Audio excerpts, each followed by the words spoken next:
بسم اللہ الرحمن الرحیم ربی یسر ولا تعسر وتمم بالخیر۔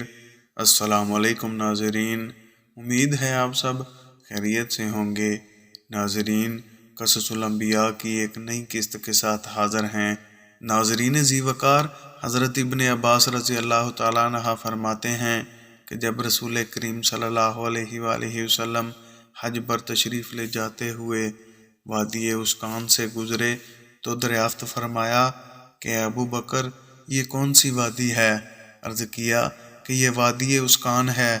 تو آپ نے ارشاد فرمایا کہ یقیناً اس جگہ سے حضرت ہود اور صالح علیہم السلام بھی اونٹوں پر سوار حالت میں گزرے ہیں، جن کی مہاریں کھجور کی چھال کی تھیں۔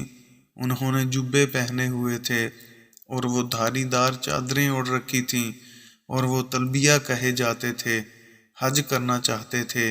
اس کی سند حسن ہے، اور حضرت نوح علیہ السلام کے قصہ میں طبرانی کی حدیث گزر چکی ہے، جس میں ہم حضرت نوح اور حضرت ہود اور حضرت ابراہیم علیہ السلام کا ذکر کریں گے۔ ناظرین ذی وقار، حضرت ابن عمر رضی اللہ تعالیٰ عنہ فرماتے ہیں کہ جب رسول اللہ صلی اللہ علیہ وآلہ وسلم لوگوں کے ساتھ تبوک میں اترے تو قوم سمود کے علاقے مقام ہجر میں ٹھہرے، تو لوگوں نے ان کے کنوؤں سے پانی بھرا جہاں سے قوم سمود پانی بھرتی تھی، اور اس پانی سے آٹا گوندھا اور ہانڈیاں پکائیں۔ تو آپ کے حکم سے صحابہ اکرام نے ہانڈیاں الٹ دیں اور آٹا اونٹوں کو کھلا دیا، پھر وہاں سے ان کو لے کر روانہ ہوئے، حتیٰ کہ اس کنویں کے پاس اترے جس سے صالح علیہ السلام کی اونٹنی پانی پیتی تھی۔ آپ نے صحابہ کو منع فرمایا کہ وہ ایسی جگہ ٹھہریں جہاں کسی قوم کو عذاب دیا گیا ہو، اور ارشاد فرمایا، مجھے خوف ہے کہ تم پر وہ عذاب مسلط نہ ہو جائے جو ان پر مسلط ہوا، لہٰذا وہاں نہ جایا کرو۔ حضرت عبداللہ بن عمر رضی اللہ تعالیٰ عنہ فرماتے ہیں کہ رسول اللہ صلی اللہ علیہ وآلہ وسلم جب ہجر کے مقام پر تھے تو آپ نے ارشاد فرمایا کہ ان عذاب دیے ہوئے لوگوں پر داخل نہ ہوا کرو مگر روتے ہوئے۔ اگر تم رو نہ سکو تو ان پر داخل نہ ہو، کہیں تمہیں بھی وہ عذاب نہ پکڑے جو ان لوگوں پر آیا تھا۔ اور ناظرین ذی وقار، بعض روایات میں آتا ہے کہ جب آپ ان علاقوں میں پہنچے تو آپ نے اپنا سر ڈھانپ لیا اور سواری کو تیزی سے دوڑایا اور ان لوگوں کے علاقوں میں جانے سے منع کر دیا، مگر یہ کہ روتے ہوئے جائیں، اگر رونا نہیں آتا تو پھر ان پر داخل نہ ہوں، اس خوف سے کہ تم کو وہی عذاب آ پکڑے جو ان لوگوں پر آیا تھا۔ ایک اور حدیث میں ہے کہ اگر تم کو رونا نہ آئے تو رونے والی شکلیں بنا لو۔ حضرت عمر بن سعد رضی اللہ تعالیٰ عنہ، بعض نے عامر بن سعد بھی کہا ہے، سے روایت ہے کہ غزوہ تبوک میں لوگ جلدی سے اہل ہجر پر داخل ہونے لگے۔ رسول اللہ صلی اللہ علیہ وآلہ وسلم کو اس کی اطلاع دی گئی تو آپ کی طرف سے نماز کا اعلان کیا گیا کہ نماز کے لیے جمع ہو جاؤ۔ میں رسول اللہ صلی اللہ علیہ وآلہ وسلم کے پاس آیا، آپ اپنی سواری کو روکے ہوئے تھے اور فرما رہے تھے کہ تم لوگ اس قوم پر کیوں داخل ہو رہے ہو جس پر اللہ تعالیٰ ناراض ہے؟ ایک آدمی نے کہا کہ اللہ کے رسول، ہم ان سے تعجب کرتے ہیں، یعنی عبرت و نصیحت حاصل کرتے ہیں۔ آپ صلی اللہ علیہ وآلہ وسلم نے فرمایا کہ کیا میں تم کو اس سے تعجب انگیز بات نہ بتاؤں کہ ایک شخص یعنی آپ صلی اللہ علیہ وآلہ وسلم تم میں سے ہے، اور پہلے لوگوں اور بعض بعد والوں کی تم کو خبر دیتا ہے، بس سیدھے ہو جاؤ، برابر ہو جاؤ، کیونکہ اللہ تعالیٰ تم کو بھی عذاب دے کر پرواہ نہ کرے گا، اور ان قریب ایک ایسی قوم آئے گی کہ وہ اپنے آپ سے عذاب الہی میں سے کچھ نہ روک سکے گی۔ اس حدیث کی سند حسن ہے۔ ذکر کیا گیا ہے کہ حضرت صالح علیہ السلام کی قوم کی عمریں بہت ہی لمبی لمبی ہوا کرتی تھیں۔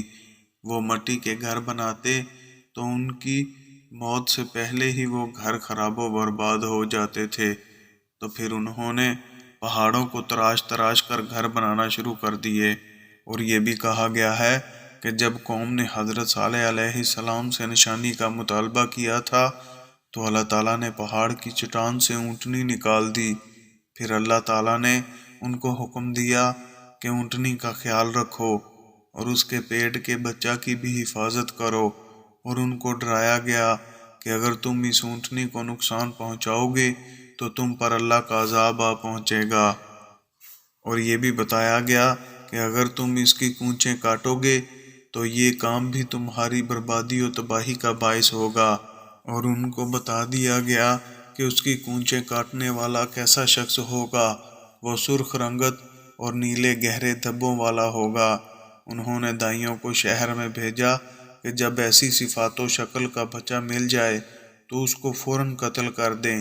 اس طرح ایک لمبا عرصہ گزر گیا، ایک زمانے کے لوگ چلے گئے اور دوسرے دور کے لوگ آ گئے، تو ایک رئیس القوم نے اپنے بیٹے کے لیے اپنی جیسی حیثیت کے رئیس کی بیٹی کا رشتہ مانگا اور ان کی شادی ہو گئی۔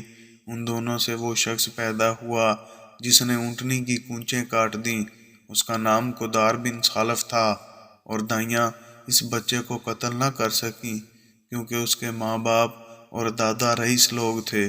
وہ بڑی تیزی سے پرورش پاتا گیا، حتیٰ کہ 1 ماہ کے عام بچے کے برابر وہ 1 ہفتہ میں پرورش پاتا، اور وہ بہت جلد سردار بن کر ابھرا۔ پھر اس کے نفس نے اونٹنی کی کونچیں کاٹنے کو خوبصورت کر کے پیش کیا، اور قوم کے سرداروں میں سے 8 آدمی اس کے ساتھ مل گئے۔ یہی وہ 9 آدمی ہیں جن کے متعلق قرآن مجید میں ذکر آیا ہے، اور انہوں نے حضرت صالح علیہ السلام کے قتل کا پروگرام بنایا تھا۔ جب اونٹنی کے قتل کا واقعہ پیش آیا تو حضرت صالح علیہ السلام اونٹنی کے غم میں روتے ہوئے سرداروں کے پاس آئے تو وہ آپ سے معذرت کرنے لگے اور کہنے لگے کہ یہ کام ہماری جماعت کی طرف سے نہیں ہے، بلکہ یہ چند سر پھرے نوجوانوں کا ہے۔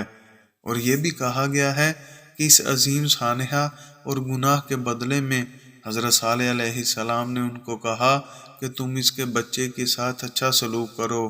وہ گئے تو بچہ پہاڑ پر چڑھ چکا تھا، وہ اس کے پیچھے اوپر چڑھے تو وہ اور زیادہ اونچا ہو گیا، اتنا کہ وہاں پرندے نہیں پہنچ سکتے تھے۔